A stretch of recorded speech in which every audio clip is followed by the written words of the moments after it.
The last rays of the autumn sun cast long shadows across the mountain pass as Jane Keller fought back tears of frustration. The broken wheel of her stagecoach jutted out at an impossible angle, the splintered wood a damning testament to her predicament.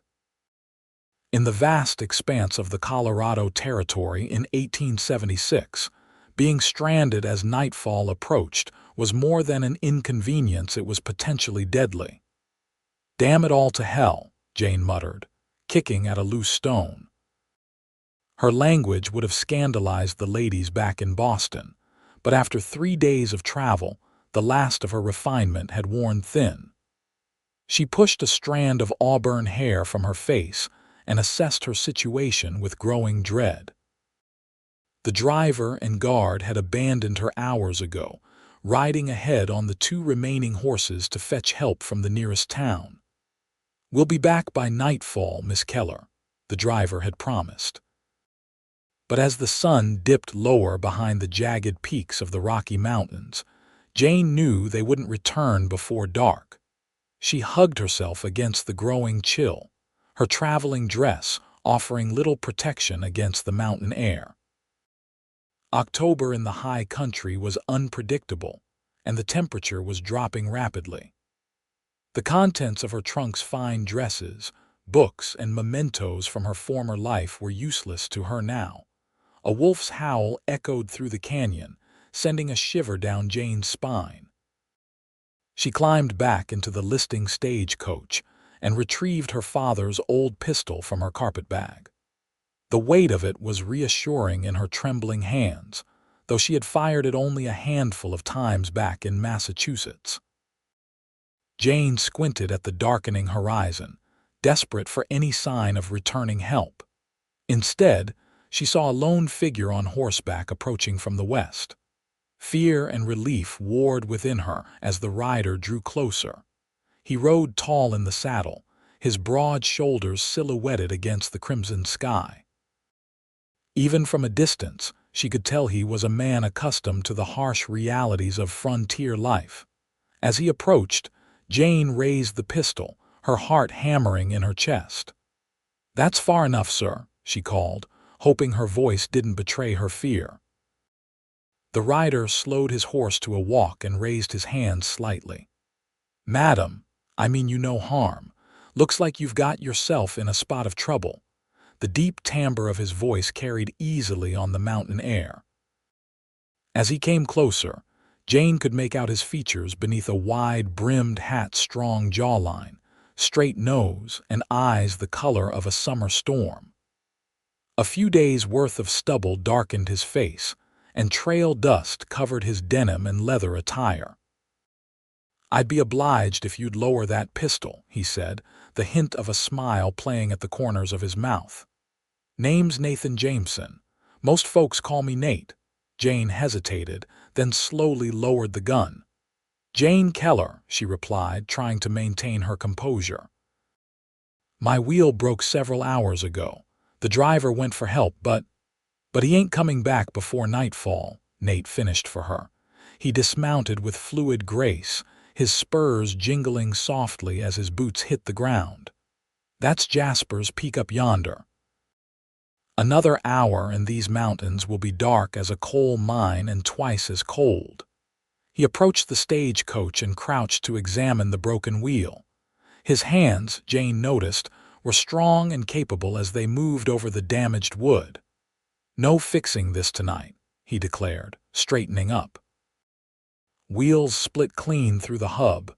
"You heading to Johnson City?" Jane nodded, surprised. "Yes, I have a position waiting for me there. I'm to be the new school teacher."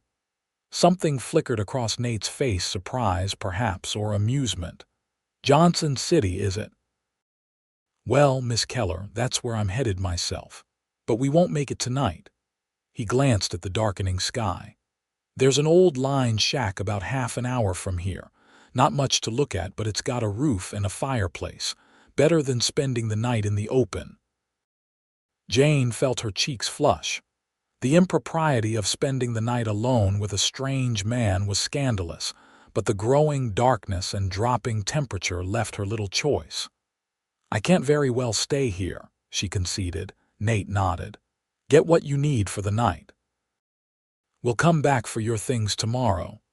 Jane quickly gathered her carpet bag, a shawl, and some provisions she had packed for the journey. As she worked, she caught Nate watching her with an unreadable expression. Been riding these mountains long? She asked, attempting casual conversation to ease her nerves. Born and raised in these parts, he replied, securing her belongings to his saddle. Left for a spell during the war, but the mountains called me home. The war. Jane wondered which side he had fought for, but thought better of asking. The wounds of the nation were still fresh, even 11 years after Appomattox. Nate helped her onto his horse, his hands strong and sure at her waist. He mounted behind her, and Jane found herself acutely aware of his proximity, the solid warmth of his chest against her back, the gentle pressure of his arm as he reached around her for the reins. Hold tight, Miss Keller, he murmured, his breath warm against her ear. They rode in silence as twilight deepened into dusk. Jane was unaccustomed to riding astride and found herself increasingly grateful for Nate's steady presence behind her. His horse picked its way carefully along the mountain trail, sure-footed even as the light faded. True to Nate's word, they reached the line shack just as the last light disappeared from the sky. It was a humble structure of rough-hewn logs, built against the side of the mountain for protection from the elements. Nate dismounted first, then reached up to help Jane down. Her legs were stiff from the ride, and she stumbled slightly, her hands grasping his shoulders for support. Their faces were momentarily close, and in the gathering darkness, Jane could see the flecks of gold in his gray eyes. He cleared his throat and stepped back. Let me see to my horse, then I'll get us a fire going. Jane nodded, suddenly shy.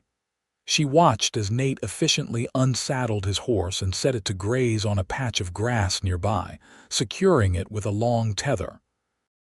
His movement spoke of years of experience in the wilderness, each action purposeful and economical. The interior of the line shack was Spartan but clean. A small table with 2 chairs occupied one corner, a narrow cot the other. A stone fireplace dominated the far wall, and Nate set about building a fire with practiced ease. It ain't much, he said as flames began to lick at the dry kindling, but it'll keep us warm for the night. Jane sat on one of the wooden chairs, suddenly exhausted from the day's events. Thank you, Mr. Jameson. I dread to think what might have happened if you hadn't come along. Nate's expression darkened momentarily. Mountain nights in October are no joke, Miss Keller. You from back east, I take it? Boston, Jane confirmed. I've never been west of the Mississippi before this journey. What brings a Boston lady all the way to Johnson City? He asked, settling onto the other chair. Jane hesitated, unsure how much of herself to reveal to this stranger. Something about Nathan Jameson's steady gaze encouraged honesty, however. My father passed away last winter, she began. He left considerable debts, and I found myself with few options. I've always loved teaching, and when I saw the advertisement for a schoolteacher in Johnson City, it seemed like Providence. Nate nodded thoughtfully. The town's been growing. Folks are bringing their families now, not just looking to strike it rich and move on. They need someone to educate their children. And you, Mr. Jameson, what takes you to Johnson City? Jane asked, genuinely curious about this quiet, competent man who had appeared when she needed help most. I've got land outside town, he replied. Been away seeing to some business in Denver. He reached into his saddlebag and produced some jerky and hardtack. Not exactly a feast, but it'll keep our strength up. They ate in companionable silence, the fire crackling and sending shadows dancing across the walls. Despite the rustic surroundings and the impropriety of their situation, Jane felt strangely at ease. After they had eaten, Nate insisted Jane take the cot while he would make do with his bedroll on the floor. Too tired to argue, Jane removed her boots and outer garments, keeping on her chemise and petticoat for modesty's sake. She wrapped herself in her shawl and Nate's offered blanket, acutely aware of his presence across the small room. "Mr. Jameson," she said softly as he banked the fire for the night, "thank you again for your kindness." In the dim firelight, his smile transformed his weathered face, softening the hard angles. "Get some rest, Miss Keller. We've got a long ride tomorrow." Sleep came surprisingly easy to Jane, the rhythmic sound of Nate's breathing across the room oddly comforting in the wilderness night. She woke to the smell of coffee and the soft sounds of movement. Morning light filtered through the lined shack's single window, illuminating Nate as he tended a small fire. "Morning," he said, noticing her stirring. "Hope I didn't wake you. Thought you might appreciate some coffee before we head out." Jane sat up, quickly smoothing her hair and adjusting her clothing. She felt rumpled and disheveled compared to her companion, who somehow managed to look composed despite their rough accommodations. "Coffee sounds wonderful," she replied, accepting the tin cup he offered. The strong, bitter brew jolted her fully awake. "What time is it?" "Just past dawn," Nate replied. "Thought we'd head back to your stagecoach, salvage what we can, then make for Johnson City. Should be there by mid-afternoon if the weather holds." Jane nodded, taking another sip of coffee. "Do you think the driver and guard might have returned?" "Possible," Nate allowed, "but not likely. If they reached town last night, they probably waited till morning to head back out. We might pass them on the trail." They finished their simple breakfast of coffee and the last of Nate's provisions, then prepared to depart. Jane found herself watching Nate as he efficiently packed their few belongings and saddled his horse.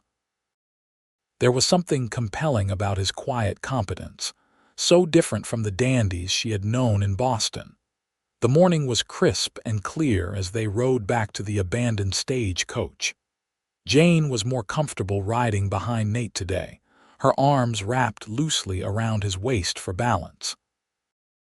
The mountain scenery was breathtaking in the morning light, rugged peaks reaching toward a sky so blue it almost hurt to look at it. "It's beautiful," Jane murmured, almost to herself. "Most folks only see the hardship out here," Nate replied, surprising her. "They miss the beauty." They reached the stagecoach to find it undisturbed.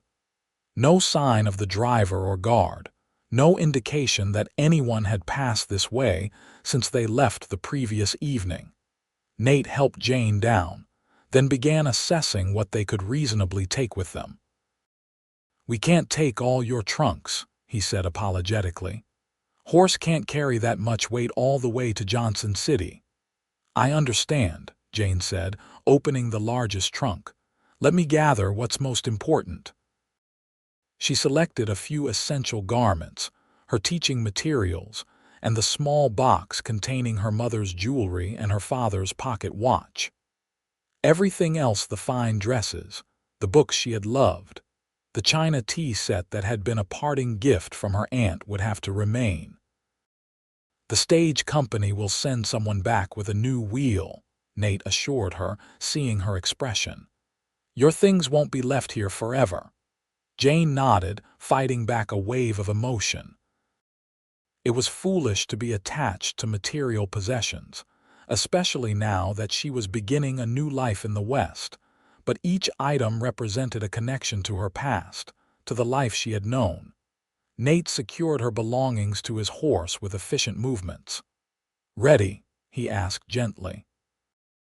With a last glance at the abandoned stagecoach, Jane nodded. "Ready." They mounted up again, Jane sitting behind Nate this time, her arms around his waist as they set off toward Johnson City. The trail wound through stunning mountain scenery, descending gradually from the high pass toward more hospitable terrain. "Tell me about Johnson City," Jane requested as they rode. "What should I expect?" Nate seemed to consider his answer carefully. It's growing, like I said. Started as a mining town about 15 years back, but the easy silver played out pretty quick. Some folks left, but others stayed, started ranching instead. Now it's got about 500 souls, give or take. And the children, how many might I be teaching? Maybe 30, from what I've heard. Ages from 6 to 16 or so. Some of them have had schooling before, others haven't set foot in a classroom. Jane contemplated the challenge ahead. Teaching such a diverse group would be difficult, but she felt a spark of excitement at the prospect. And what of you, Mr. Jameson? You mentioned you have land outside town. Got myself a small spread about 3 miles out, he confirmed. Running about 200 head of cattle now, looking to expand next spring if the winter's not too hard. You live there alone. The question escaped before Jane could consider its propriety. Nate was quiet for a moment. Got a couple of hands who help with the cattle, but at the house, yeah, it's just me. They rode in silence for a while after that, each lost in their own thoughts. The trail gradually widened, showing more signs of regular use. Around midday, they stopped by a clear mountain stream to rest the horse and eat some berries Nate had gathered along the way. Jane stretched her legs, wincing at the soreness from the unaccustomed riding. She caught Nate watching her with concern. Not used to being in the saddle, she admitted with a small smile. You're doing well for an Easterner, he replied, the corner of his mouth lifting slightly. Most city folks I've met would be complaining by now. I may be from Boston, Mr. Jameson, but I'm not entirely helpless, Jane said with mock indignation. Nate's smile widened, transforming his face. No, Miss Keller, I don't believe you are. There was something in his gaze that made Jane's heart beat faster. She looked away, suddenly flustered, and busied herself with drinking from the stream. They continued their journey as the sun climbed higher. The mountain pass gradually gave way to rolling foothills covered in pine and aspen, the latter blazing gold in their autumn glory. Beautiful country, Jane commented, taking in the scenery. Gets in your blood, Nate agreed. Tried living back east after the war, but couldn't abide the crowds and the noise. Needed sky over my head and room to breathe. Which side? Jane asked softly, the question she had held back the night before. Nate was quiet for so long that Jane feared she had offended him. Union, he finally said. 18th Colorado Infantry. Spent most of my time fighting Confederates in New Mexico Territory and Indians here in Colorado. There was something in his voice, a heaviness, a reluctance that told Jane there were painful memories associated with those years. I'm sorry, she said simply. The war left scars on everyone, I think. Nate nodded but said nothing more on the subject. As the afternoon progressed, they began to see more signs of civilization: fenced pastures, the occasional distant farmhouse, well-worn trails joining their path. Almost there, Nate said as they crested a small rise. Johnson City's just beyond that next ridge. Jane felt a flutter of nervousness. After the adventure of the broken wheel and the night in the line shack, the reality of her new life was about to begin. She would be a stranger in a frontier town, responsible for educating its children, building a new life from scratch. As if sensing her apprehension, Nate spoke over his shoulder. Folks in Johnson City are good people mostly. They'll welcome you once they get to know you. Thank you, Jane replied, grateful for the reassurance. They topped the final ridge, and Johnson City spread out before them in a small valley. It was larger than Jane had expected, several streets of wooden buildings, some quite substantial, with a church steeple rising prominently from the center of town. Smoke curled from chimneys, and even from this distance, Jane could see people moving about their business. It's bigger than I imagined, she admitted. Told you it was growing, Nate replied with a hint of pride. That's the school, he added, pointing to a white-painted building near the church. And over there's the boarding house where you'll be staying, I expect. They descended into town, drawing curious glances from those they passed. Jane was acutely aware of her disheveled appearance after 2 days on the trail, and she felt a blush rise to her cheeks as people openly stared at her riding double with Nate. He guided his horse directly to a large building with a sign proclaiming it the Johnson City Hotel and Stage Office. As they dismounted, a portly man in a vest hurried out to meet them. Mr. Jameson. And this must be our missing school teacher, he exclaimed, looking relieved. When the stage arrived without you, Miss Keller, there was considerable concern. Miss Keller had some trouble with her transportation, Nate explained dryly. Broken wheel up on Jasper's Pass. I happened upon her yesterday evening. The man looked from Nate to Jane, speculation clear in his gaze. Jane lifted her chin slightly, refusing to be cowed by his obvious curiosity about their overnight arrangements. Harold Jenkins, Miss Keller. The man introduced himself with a small bow. Mayor of Johnson City and head of the school board. We're mighty pleased you've arrived safely. Thank you, Mr. Jenkins, Jane replied with as much dignity as she could muster in her rumpled state. I'm eager to begin my duties as soon as possible. Of course, Jenkins nodded enthusiastically. School's all ready for you. Term's set to start Monday next, gives you a few days to settle in. Mrs. Whittaker at the boarding house has your room prepared. He turned to Nate. Much obliged to you, Jameson, for bringing Miss Keller safely to town. Nate nodded, his expression neutral. Glad to help. Miss Keller's things are still with her stagecoach. The wheel's broken beyond repair. You'll need to send someone to retrieve her trunks. Jenkins promised to see to it immediately, then offered to escort Jane to the boarding house. She turned to Nate, suddenly reluctant to part from the man who had been her protector and guide. Mr. Jameson, she began, unsure what to say. I cannot thank you enough for your assistance. Nate touched the brim of his hat. My pleasure, Miss Keller. Welcome to Johnson City. His gray eyes held hers for a moment longer than necessary, and Jane felt a curious tightness in her chest. Then he mounted his horse and with a final nod, rode away down the main street. Jane watched him go, a strange sense of loss washing over her. It was foolish, she knew. Nathan Jameson was a stranger who had helped her in a difficult situation. Nothing more. Yet as she followed Mayor Jenkins toward her new lodgings, she found herself hoping their paths would cross again. The Johnson City Ladies' Boarding House was a tidy 2-story structure painted a cheerful yellow with white trim. Mrs. Whittaker, the proprietress, was a plump, efficient woman in her 50s who clucked sympathetically over Jane's ordeal and promptly arranged for a hot bath and fresh clothing.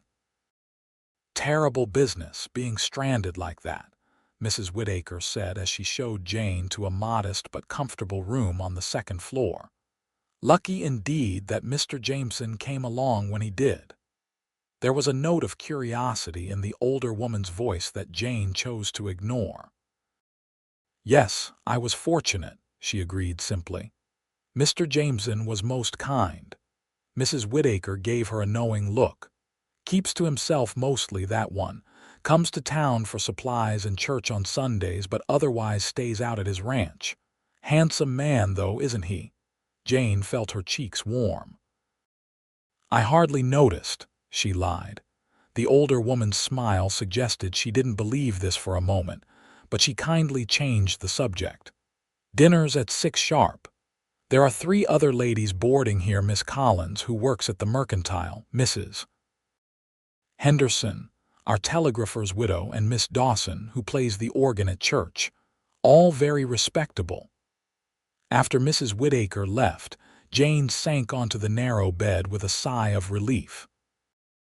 The past 2 days had been among the most challenging and disorienting of her life, yet also strangely exhilarating. She had survived the breakdown of her stagecoach, a night in a mountain lion shack, and the long journey to Johnson City. She was here, ready to begin her new life. But as she closed her eyes, it was the image of Nathan Jameson that filled her mind, his quiet strength, his gray eyes with their flecks of gold, the rare smile that transformed his face. "Don't be ridiculous," she murmured to herself. He was simply being kind to a stranger in distress. Yet even as she tried to dismiss her thoughts of him, Jane knew that Nathan Jameson had made a deeper impression on her than any man she had ever met. The next few days passed in a whirlwind of activity as Jane settled into her new life in Johnson City. She met the other boarders, explored the town, and spent considerable time at the schoolhouse preparing for the upcoming term. The building was simple but sound, with rows of desks, a small blackboard, and a pot-bellied stove for heat. The school board had provided basic supplies, chalk, slates, and a few textbooks, but Jane quickly realized she would need creativity and ingenuity to teach the diverse group of children described to her. On Sunday, she attended services at the white clapboard church in the center of town. It seemed the entire population of Johnson City had turned out, dressed in their Sunday best. Jane, wearing one of the few dresses she had managed to bring from the stagecoach, felt the weight of curious stares as she followed Mrs. Whittaker to a pew. Mayor Jenkins introduced her to the congregation, describing her as a fine, educated lady from Boston come to shape the minds of our young ones. Jane smiled politely, uncomfortable with the attention, but understanding the importance of making a good impression. Throughout the service, she found herself scanning the crowded church for a particular face. Just when she had convinced herself that Nathan Jameson hadn't come to town that day, she spotted him near the back, standing tall among the congregants. He wore clean denims and a pressed shirt, his dark hair neatly combed back from his forehead. Even in his Sunday clothes, he maintained the rugged air of a man more at home on horseback than in a church pew. Their eyes met briefly across the crowded space. Nate inclined his head slightly in acknowledgement, and Jane felt a flutter of something warm and unfamiliar in her chest. After the service, as the congregation spilled out into the churchyard, Jane found herself surrounded by curious townspeople eager to meet the new schoolteacher. She shook countless hands, struggled to remember names, and answered the same questions repeatedly about her journey and her qualifications. Eventually, the crowd thinned, and Jane found a moment of respite. She turned, hoping to catch another glimpse of Nate, but couldn't spot him in the dispersing congregation. "Looking for someone, Miss Keller?" Jane startled at the familiar deep voice behind her. She turned to find Nate standing there, hat in hand, the sunlight catching the gold flecks in his gray eyes. "Mr. Jameson," she said, unable to keep a note of pleasure from her voice. "I was hoping to see you again to properly thank you for your assistance." "No thanks needed," he replied, his expression softening. "You've settled in all right, then?" "Yes, quite comfortably. Mrs. Whittaker has been most welcoming and everyone has been very kind." Nate nodded, a smile playing at the corners of his mouth. "Told you Johnson City folk were good people." They stood in awkward silence for a moment, Jane acutely aware of the curious glances being cast their way by the remaining churchgoers. "I should be going," Nate said finally, settling his hat back on his head. "Got some business to attend to. Good day, Miss Keller." "Mr. Jameson," Jane called as he turned to leave, "will you be at the harvest dance next Saturday?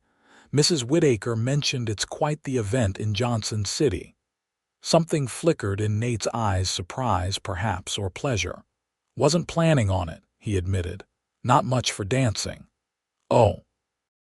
Jane tried to hide her disappointment. Well, perhaps I'll see you in town sometime. Nate studied her for a moment, his expression unreadable. Maybe I could stop by the school, he suggested. See how you're getting on with your teaching. Jane felt a smile spread across her face before she could compose herself. I would like that very much, Mr. Jameson. He touched the brim of his hat, a small smile lifting the corner of his mouth. Until then, Miss Keller. Jane watched him stride away, aware of the curious looks from those around her but unable to care. Nathan Jameson might be coming to visit her at the school. The thought brought a warmth to her chest that had nothing to do with the autumn sunshine. The school term began the following day with 32 children of varying ages and abilities. As Nate had warned, some had previous schooling while others had never held a slate pencil before. Jane found herself challenged but invigorated by the task before her. By Friday, she had established a routine and begun to know her pupils from 6-year-old Tommy Jenkins, the mayor's youngest son, to 16-year-old Sarah Williams, who was bright enough to be teaching herself, but had never had the opportunity for formal education. When school dismissed that afternoon, Jane remained at her desk, organizing lessons for the following week. The autumn sunlight slanted through the windows, dust motes dancing in the golden beams, and the schoolroom was peaceful after the day's activity. The sound of bootheels on the wooden steps outside made her look up. A moment later, Nate appeared in the doorway, his tall frame filling the space. He removed his hat as he entered, revealing dark hair tousled by the wind. "Mr. Jameson," Jane said, unable to keep the pleasure from her voice. "What a nice surprise. Hope I'm not interrupting," he said, looking somewhat uncomfortable in the schoolroom setting. "Not at all, I was just finishing up." Jane gestured to the chair beside her desk. "Please sit." Nate settled onto the small chair, looking amusingly out of place on furniture designed for much smaller occupants. "How's the teaching going?" "Wonderfully challenging," Jane replied honestly. "Such a diverse group of children, each with different needs and abilities. But they're eager to learn, most of them." "Heard Tommy Jenkins say you're the prettiest teacher he's ever had," Nate commented, a smile playing at his lips. Jane laughed. "High praise indeed, since I doubt he's had any teacher before me. True enough." Nate looked around the schoolroom, taking in the charts Jane had hung on the walls and the books arranged neatly on shelves. "You've made this place your own already." "I've tried," Jane acknowledged. "There's still so much more I need: more books, proper maps, science equipment. But we'll make do with what we have for now." They talked easily about the school, the town, and the approaching winter. Jane was surprised at how comfortable she felt in Nate's presence, how naturally conversation flowed between them despite their different backgrounds. "About that harvest dance," Nate said finally, his fingers toying with the brim of his hat. "Been thinking maybe I should go after all." Jane's heart quickened. "Oh, town events are important," he continued, not quite meeting her eyes. "Part of being a good neighbor and all." "Very true," Jane agreed, fighting to keep her voice steady. "So I was wondering," Nate said, finally looking up at her, "if you might allow me to escort you. To the dance, that is." The directness of his gray gaze made Jane's breath catch. "I would like that very much, Mr. Jameson." The smile that spread across his face transformed his features, softening the hard angles and lighting his eyes. "I'll call for you at the boarding house then. 7 o'clock. 7 would be perfect," Jane confirmed, her cheeks warm with pleasure. Nate rose to leave, settling his hat back on his head. At the doorway, he paused and turned back. "Been meaning to ask, did they ever retrieve your things from the Stagecoach?" "Yes, Mayor Jenkins sent a wagon the day after we arrived. Everything was still there, thankfully." Nate nodded, looking pleased. "Good, wouldn't want you losing your possessions on top of everything else." He touched the brim of his hat. "Until tomorrow night, Miss Keller." After he left, Jane remained at her desk, a smile playing on her lips. She was being foolish. She knew reading too much into a simple invitation to a town dance. Yet she couldn't deny the flutter of anticipation in her chest when she thought of seeing Nathan Jameson again. The harvest dance was held in the town hall, a large wooden building that served multiple functions for the community. When Jane descended the stairs of the boarding house the following evening, she found Nate waiting in the parlor, hat in hand, looking uncharacteristically nervous. He wore a clean dark shirt and vest, his usual denims replaced by proper trousers. His dark hair was neatly combed, and he had shaved his stubble.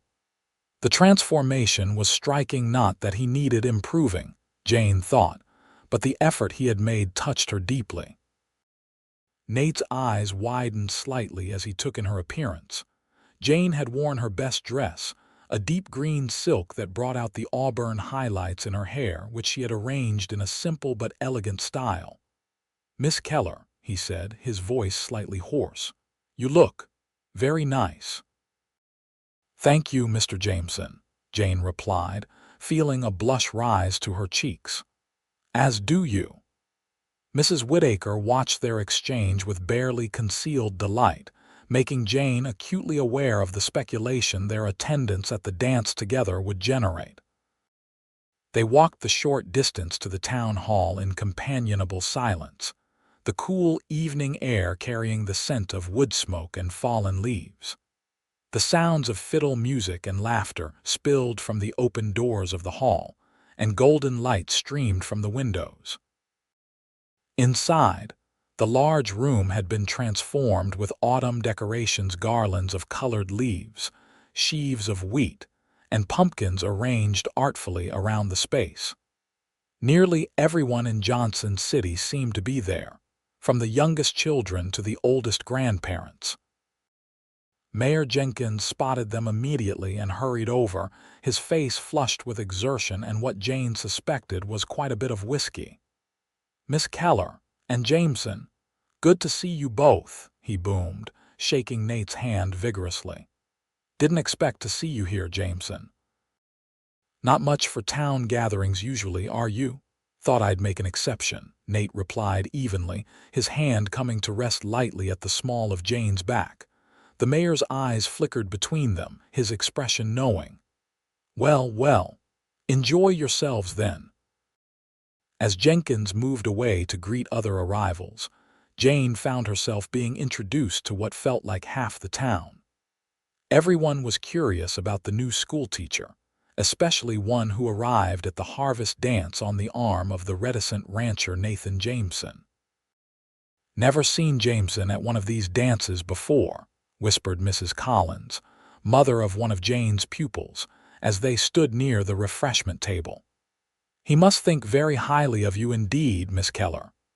Jane murmured a noncommittal response, but secretly thrilled at the implication.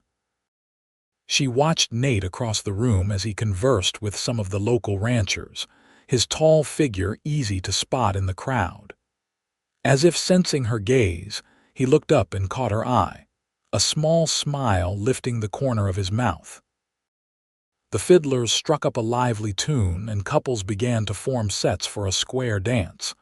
Nate made his way back to Jane's side. "Would you care to dance, Miss Keller?" he asked, extending his hand. "I thought you weren't much for dancing, Mr. Jameson," Jane replied with a smile, placing her hand in his. "I'm willing to make an exception," he said, his gray eyes warm as they met hers. They joined the forming sets, and Jane discovered that Nate moved with surprising grace for such a tall man. His hand was warm and steady on hers as they circled and promenaded according to the caller's instructions. Jane found herself laughing with pure joy as they danced, caught up in the music and the moment. When the dance ended, they were both slightly breathless. Nate led Jane outside to the porch for some air. The night was clear and cool, stars blazing in the vast blackness above the mountains. "Beautiful night," Jane commented, gazing upward. Never saw stars like this back east, Nate replied, standing close beside her. Too many buildings, too many lights. There are many things I never saw before coming west, Jane said softly. I'm beginning to understand why people fall in love with this country, despite its hardships. Nate turned to look at her, his expression serious in the faint light spilling from the hall windows. Takes a special kind of person to see past the difficulties to the beauty underneath.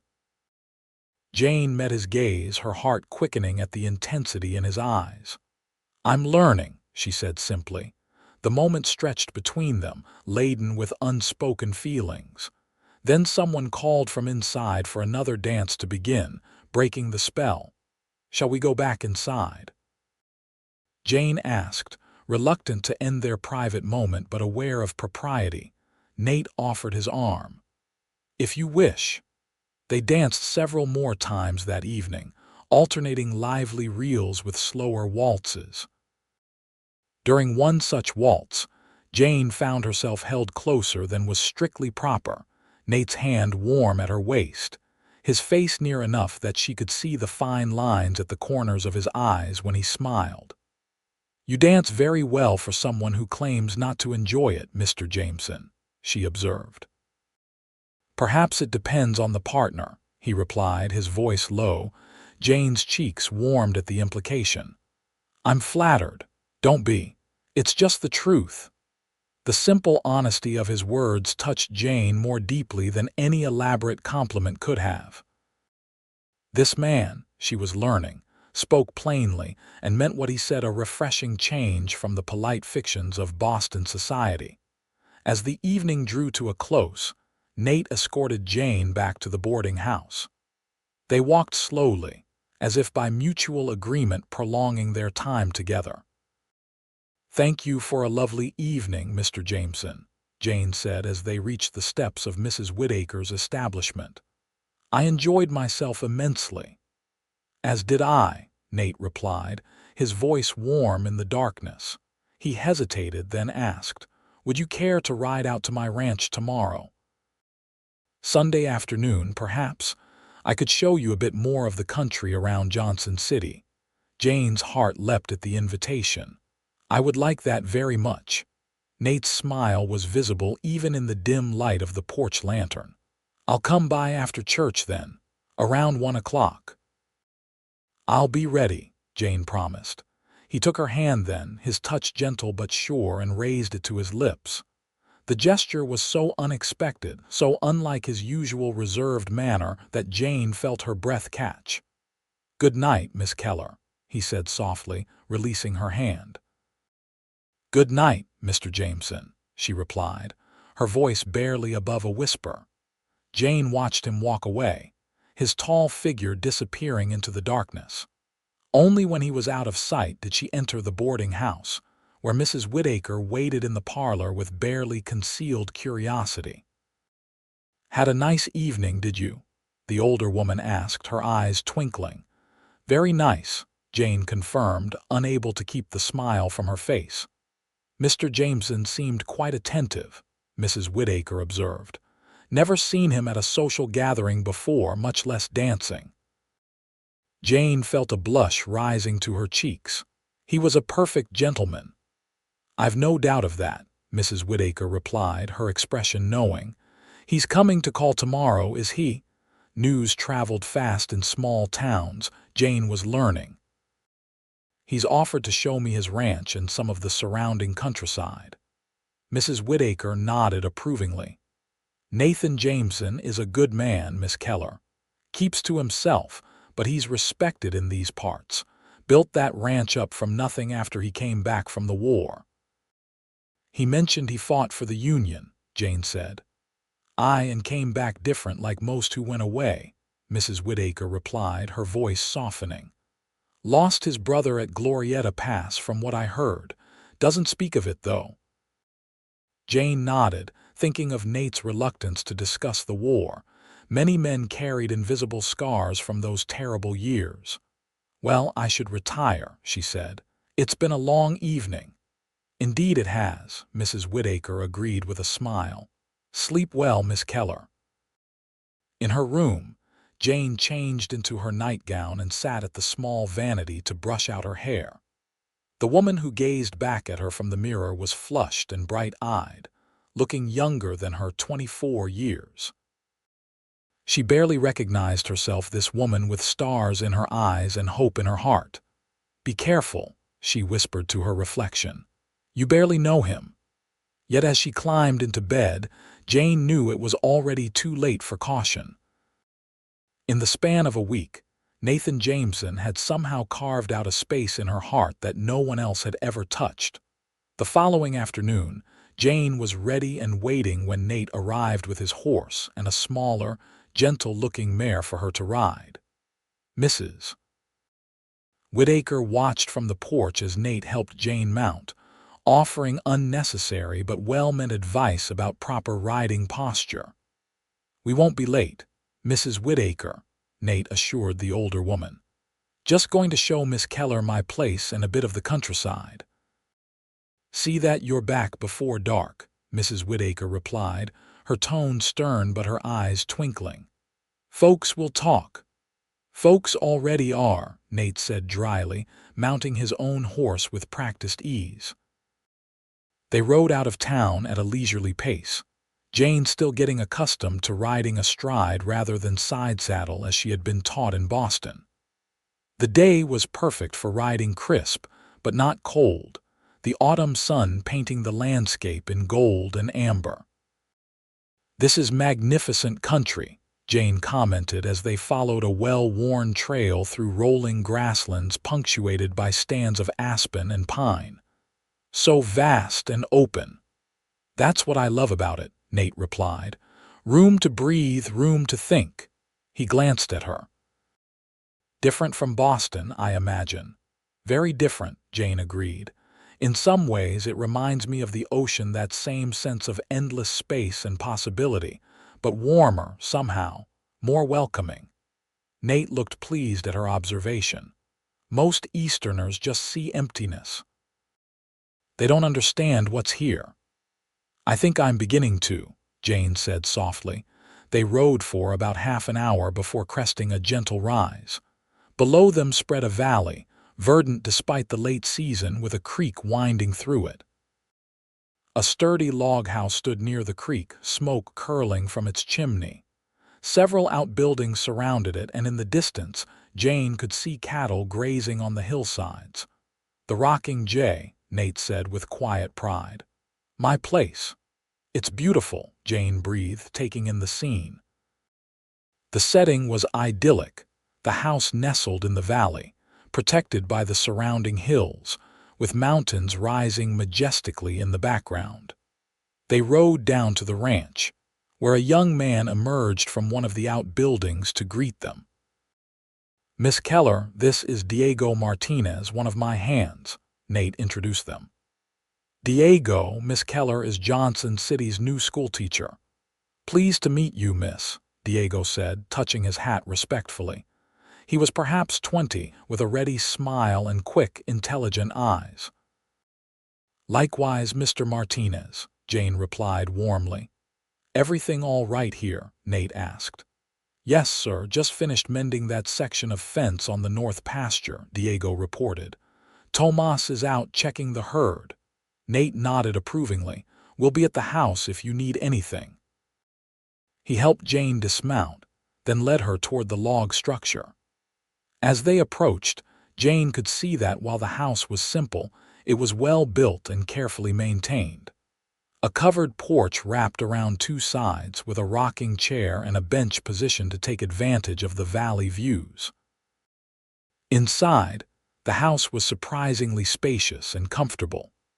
The main room served as both parlor and dining area, with a large stone fireplace dominating one wall.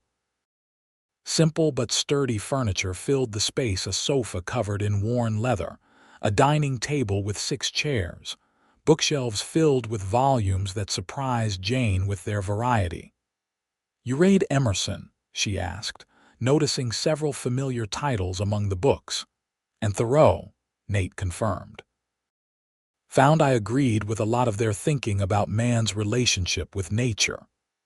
Jane ran her fingers along the spines of his books, discovering classics, history, poetry, and practical manuals on ranching and animal husbandry. "You have quite a library, Mr. Jameson." "Winter nights are long," he replied with a small smile. "Reading passes the time." The kitchen beyond was neat and functional, with a large wood stove, a pump for water, and open shelves holding plain crockery and cooking utensils.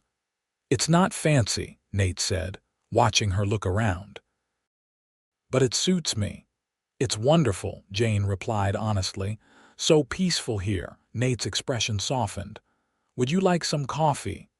Or I could make tea if you prefer." "Coffee would be lovely," Jane said, touched by his thoughtfulness. While Nate busied himself at the stove, Jane continued to explore the main room, noting the small personal touches that made the house a home: a quilt thrown over the back of the sofa, a carved wooden box on the mantel, a landscape painting of mountains that reminded her of the view from Jasper's Pass. "Did you build this house yourself?" she asked as Nate returned with 2 steaming mugs. "Most of it," he confirmed, handing her a mug. "Had help with the heavy lifting, but the design was mine." They sat on the porch, sipping their coffee and looking out over the valley. The afternoon sun bathed the landscape in golden light, and a gentle breeze stirred the yellowing leaves of the aspens along the creek. "I can see why you love it here," Jane said softly. "It's like a little piece of paradise." Nate looked at her, something warm and appreciative in his gaze. "Most women would find it too isolated, too simple." "I'm not most women, Mr. Jameson," Jane replied, meeting his eyes. "No," he agreed quietly. "You're not." The moment stretched between them, charged with unspoken feeling. Then Nate cleared his throat and stood. "Would you like to see the rest of the ranch before we head back?" Jane nodded, setting aside her empty mug. "I'd like that very much."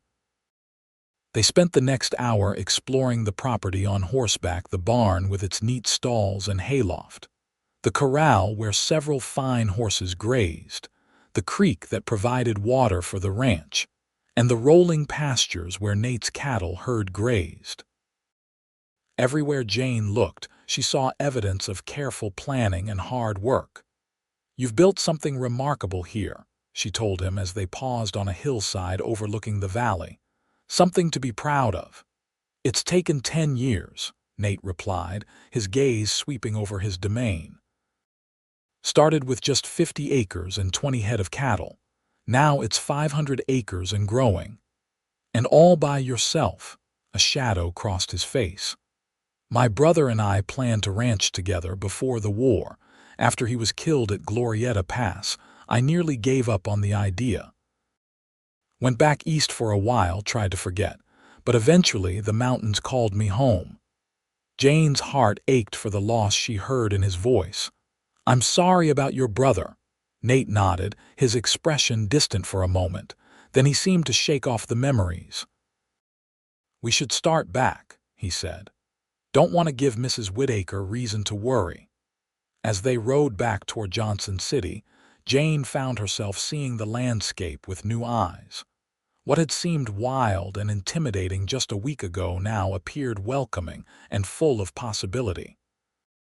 Or perhaps, she reflected, it was simply the company that had changed her perspective. The sun was low on the horizon as they approached the boarding house.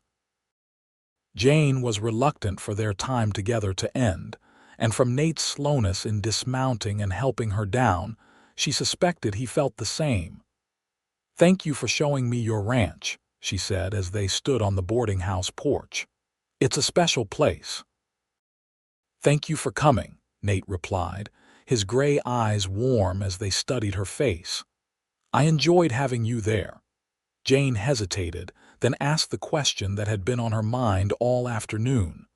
"Will I see you again soon, Mr. Jameson?" A smile tugged at the corner of Nate's mouth. "I thought I might come to town for dinner on Wednesday evening if you'd care to join me at the hotel restaurant." "I would like that very much," Jane replied, unable to keep the pleasure from her voice. Nate took her hand in his touch gentle but sure. "Until Wednesday, then." "Until Wednesday," Jane echoed, her heart light with anticipation. As autumn progressed toward winter, Jane found herself settling into life in Johnson City with surprising ease. Her days were filled with teaching, her evenings often spent in Nate's company. They dined together weekly at the hotel restaurant, rode on weekends when weather permitted, and attended church services side by side. The town watched their courtship with interest and, for the most part, approval. Mrs. Whitaker declared them well-suited, and even Mayor Jenkins, after some initial skepticism about Nate's intentions, seemed to accept their growing attachment. By December, when the first heavy snows blanketed the mountains, Jane had come to know Nathan Jameson well, his quiet strength, his unexpected humor, his passion for books and ideas that belied his frontier appearance, and she had fallen deeply, irrevocably in love with him. They sat before the fire in the boarding-house parlor one evening, a chess board between them. Mrs. Whitaker had discreetly retired early, leaving them alone but with the door properly ajar. "Check," Jane said triumphantly, moving her bishop. Nate studied the board with a frown that gradually gave way to a smile. "I believe you've got me cornered, Miss Keller." "I believe I have, Mr. Jameson," Jane agreed, enjoying the rare victory. Nate was an excellent chess player, and she had won only a handful of games against him. He tipped over his king in surrender. "You're a formidable opponent." "High praise coming from you," Jane replied, beginning to reset the pieces. "Another game." Nate's expression grew serious. "Actually, I was hoping we might talk." Jane's heart skipped a beat at his tone. "Of course," she said, setting aside the chess pieces.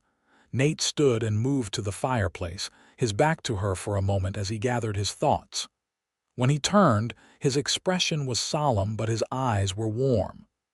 "Jane," he began, using her given name for the first time. "These past months have been the happiest of my life." Jane's breath caught at the simple declaration. "Mine as well," she admitted softly. Nate took a step toward her, then knelt beside her chair, taking her hands in his. "I never expected to find someone like you," he continued. "Someone who sees beauty in this rough country, who faces challenges with courage and grace, who makes me laugh and think and feel alive again." Jane felt tears prick at her eyes as Nate reached into his pocket and withdrew a small box. "Jane Keller," he said, his voice steady despite the emotion she could see in his eyes, "would you do me the very great honor of becoming my wife?" He opened the box to reveal a ring, a single pearl set in gold, simple but elegant. Jane's heart seemed to stop for a moment, then race forward. "Yes," she whispered, then more strongly, "Yes, Nathan, I will marry you." The joy that transformed his face was something Jane knew she would remember all her days. He slipped the ring onto her finger, then rose and pulled her gently to her feet. His hands cupped her face with infinite tenderness as he lowered his mouth to hers. The kiss was gentle at first, a whisper of contact that still sent sparks racing through Jane's veins. Then, as her arms wound around his neck, it deepened into something more passionate, more urgent. Jane had been kissed before, awkward fumblings from Boston suitors, but nothing had prepared her for the rush of emotion and desire that Nate's kiss evoked. When they finally broke apart, both were breathing quickly. Nate rested his forehead against hers, his eyes closed for a moment as if savoring the intimacy.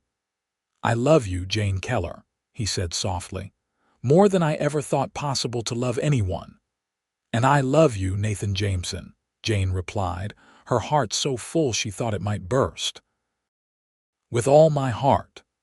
They were married on Christmas Eve in the Johnson City Church, with seemingly the entire town in attendance. Jane wore a gown of ivory silk that Mrs. Whittaker had helped her alter from one of the dresses she had brought from Boston. Nate wore a new suit ordered specially from Denver, looking so handsome that Jane's breath caught when she first saw him waiting for her at the altar. Mayor Jenkins gave the bride away. Mrs. Whittaker wept happily in the front pew, and even Nate's ranch hands, Diego and Tomas, had come to town for the occasion, dressed in their Sunday best. When the minister pronounced them husband and wife, and Nate leaned down to kiss her, Jane felt a sense of homecoming so profound it brought tears to her eyes. This man, this place, they had become her home in a way that Boston never had. The townsfolk hosted a reception at the town hall, with food, music, and dancing that lasted well into the night. As Nate led Jane in a waltz, his arms strong around her waist, he leaned down to whisper in her ear. "Happy, Mrs. Jameson." The new name sent a thrill through Jane. "Happier than I ever imagined possible," she replied honestly. His smile was tender as he pulled her a fraction closer than propriety strictly allowed. "We'll leave soon," he murmured. "I have something to show you at home." The way he said, "home," as if it had always been meant for both of them, made Jane's heart swell with love. They departed amid cheers and well wishes, boarding a sleigh that Nate had arranged to take them to the ranch. The night was clear and cold, stars blazing overhead as they traveled the familiar road. Jane nestled close to Nate beneath the heavy fur robes, his arm around her shoulders keeping her warm against the winter chill. When they arrived at the ranch, Nate helped her from the sleigh, then surprised her by sweeping her into his arms to carry her across the threshold. "Welcome home, Mrs. Jameson," he said, setting her gently on her feet in the main room. Jane looked around in amazement. The house had been transformed in the week since she had last visited. New curtains hung at the windows, a comfortable-looking armchair had been added near the fireplace, and bookshelves had been rearranged to make room for her collection alongside his. But the most surprising change was the addition of a piano in the corner of the room, not a grand instrument like the one her father had owned in Boston, but a lovely upright that somehow fit perfectly in the space. "Nathan," Jane breathed, crossing to touch the polished wood reverently. "How did you?" "Had it brought in from Denver," Nate explained, watching her reaction with pleasure. "Arrived yesterday. I remembered you saying how much you missed playing." Tears filled Jane's eyes at his thoughtfulness. "It's perfect," she whispered. "All of it is perfect." Nate came to stand behind her, his arms encircling her waist. "Not quite perfect yet," he murmured against her hair, "but I intend to spend the rest of my life trying to make it so." Jane turned in his arms, rising on tiptoe to kiss him. "I love you, Nathan Jameson," she said softly. "And I am so very glad that my stagecoach wheel broke on that mountain pass." Nate smiled, the warm, genuine smile that never failed to make her heart race. "Best piece of bad luck that ever happened to either of us," he agreed, before lowering his mouth to hers once more.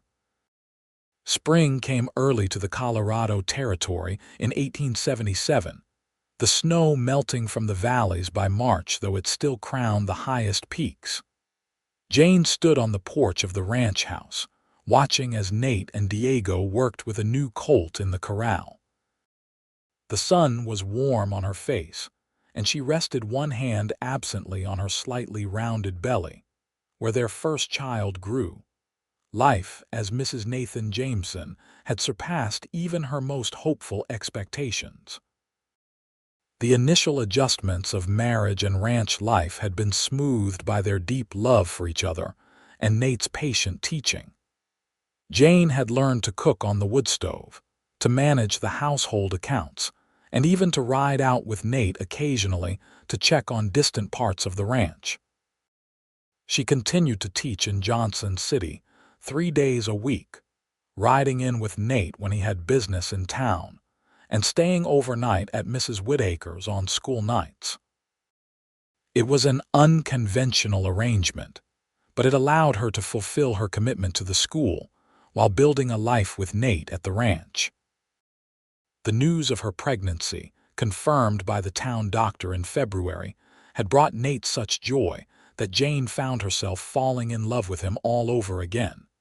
He had immediately begun making plans for a nursery, converting a small room off their bedroom with his own hands. "Woolgathering, Mrs. Jameson." Nate's voice interrupted her thoughts as he approached from the corral. His face was flushed from exertion, his shirt sleeves rolled up to reveal strong forearms tanned by the sun. "Just enjoying the view," Jane replied with a smile, her gaze appreciative as it traveled over her husband. Nate grinned, seeing the admiration in her eyes. "Is that so?" he asked, climbing the porch steps to stand before her. "Mm," Jane confirmed, reaching up to push a lock of dark hair from his forehead. "The scenery around here is quite exceptional."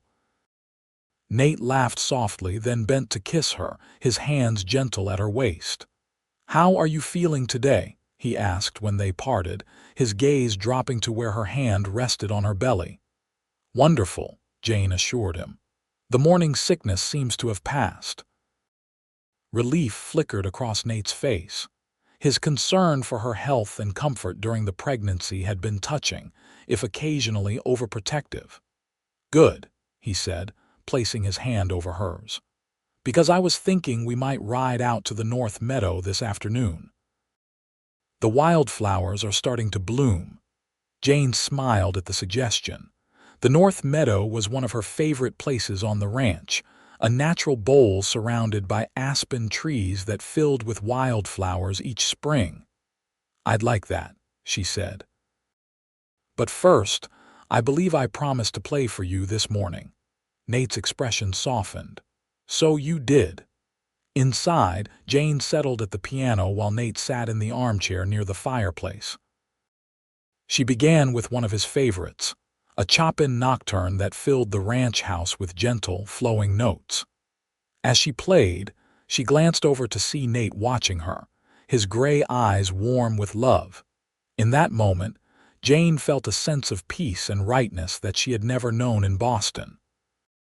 This place, this man, they were her home now. And as the music rose and fell like the contours of the beloved mountains outside, Jane knew with absolute certainty that her life had changed irrevocably for the better that autumn day when her stagecoach wheel had broken on Jasper's Pass, and a cowboy had appeared just before nightfall. "I love you," Nate said simply when the final notes faded into silence. "And I love you," Jane replied, her heart full to overflowing. "Always." As the years passed, the rocking J flourished under Nate and Jane's care. Their first child, a son they named William Thomas Jameson after both their fathers, was born in the autumn of 1877, a strong, healthy boy with his father's gray eyes and his mother's determined spirit. 2 years later, they welcomed a daughter, Elizabeth Grace, whose arrival nearly coincided with the completion of the new, larger schoolhouse in Johnson City, where Jane continued to teach part-time. By 1885, the Rocking J had grown to one of the most successful cattle operations in the county. The original log house had been expanded to accommodate their growing family, which now included a second son, Robert, born in 1882. Jane's garden flourished, providing fresh vegetables for the table and flowers that brightened the house even during the harsh winter months. Nate had expanded his business interests to include part ownership of the general store in Johnson City and investments in the railroad that finally reached their corner of Colorado in 1883. His quiet intelligence and integrity had earned him respect throughout the region, and there was talk of him running for county commissioner in the upcoming election. On a warm evening in June 1885, Nate and Jane sat on their porch watching their children play in the yard. William, now 7, was attempting to teach 5-year-old Elizabeth and 3-year-old Robert how to lasso a fence post, with limited success and much laughter. "They're growing so fast," Jane observed, leaning against Nate's shoulder. At 33, she was still as beautiful to him as the day they met, though motherhood and ranch life had added a few strands of silver to her auburn hair and fine lines at the corners of her eyes. "Too fast," Nate agreed, his arm around her waist.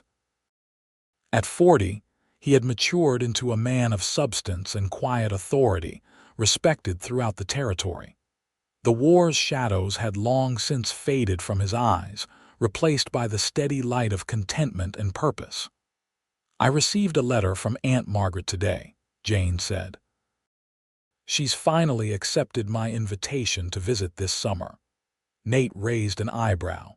"After 9 years of declining, what changed her mind?" Jane smiled. "I believe her curiosity finally overcame her disapproval. She wants to meet the grandniece and nephews she's only seen in photographs, and perhaps to see for herself that I haven't completely reverted to barbarism out here in the Wild West." Nate chuckled. "Should I grow my beard out again and wear my gun belt to dinner when she arrives?" "Don't you dare," Jane laughed, nudging him playfully. "Though I must admit, I sometimes miss that rugged cowboy who appeared on Jasper's Pass just before nightfall." "He's still here," Nate assured her, pulling her closer. "Just a bit more civilized these days, thanks to you." Jane rested her head against his shoulder, contentment washing over her as she watched their children playing in the golden evening light. The broken wheel of her stagecoach had seemed like a disaster at the time, but it had led her to this life, this family, this love, a journey she would never have had the courage to choose, but could now not imagine living without. "No regrets?" Nate asked softly, as if reading her thoughts. Jane turned to look up at him, the man who had become the center of her world. "Not one," she replied with absolute conviction. "You—" Nate smiled, the smile that still made her heart skip a beat after all these years.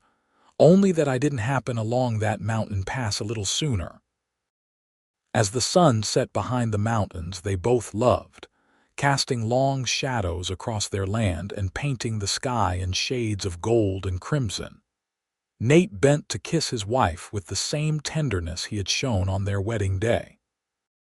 And Jane Keller Jameson, once a proper Boston lady and now a Colorado rancher's wife, knew with absolute certainty that some wheels were meant to break, some paths meant to change, and some loves meant to last a lifetime.